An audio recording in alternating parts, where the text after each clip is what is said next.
জুলাই বিপ্লবে আহত লংগদু উপজেলার শিক্ষার্থীদের পাশে ডিসি হাবিবুল্লাহ।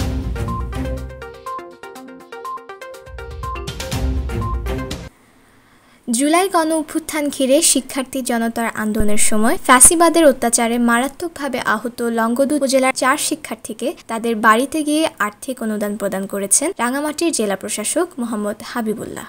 শনিবার সকালে জেলা প্রশাসক তার সফর সঙ্গীদের নিয়ে লংগদু উপজেলার ঝর্ণাটিলায় পৌঁছলে এলাকার বিপুল সংখ্যক নারী পুরুষ তাদের স্বাগত জানান। সময় জেলা প্রশাসক পেটে গুলি খাওয়া শিক্ষার্থী ইমন ও তার পরিবারের খোঁজ খবর নেন এবং বর্তমান সরকার আহতদের পাশে ছায়া হয়ে থাকবে বলে আশ্বস্ত করেন। তিনি সরকারি সহায়তা হিসেবে ইমনের হাতে নগদ ৮০,০০০ টাকা তুলে দেন। পরবর্তীতে ভিন্ন একটি অনুষ্ঠানে জেলা প্রশাসক এই উপজেলার আহত চোখে আঘাত পাওয়া শিক্ষার্থী আমানুল্লাহকে নগদ ৫০,০০০ টাকা, কামরুল ইসলাম কাদেরকে ৩০,০০০ টাকা ও ওসমান হারুনকে নগদ ২০,০০০ টাকার অনুদান হস্তান্তর করেন। এরা সকলেই চট্টগ্রাম শহরে আন্দোলনে অংশগ্রহণ করে। জেলা প্রশাসকের সাথে এই সময় সরকারের বিজ্ঞান ও প্রযুক্তি বিষয়ক মন্ত্রণালয়ের উপসচিব মোহাম্মদ মহিদুল হক পাটোয়ারি, অতিরিক্ত জেলা প্রশাসক সার্বিক মোহাম্মদ রুহুল আমিন, উপজেলা নির্বাহী অফিসার কফিল উদ্দিন মাহমুদ, জেলা পরিষদ সদস্য মিনহাজ মুর্শিদ সহ বিএনপি জামায়াতের স্থানীয় নেতৃবৃন্দ ও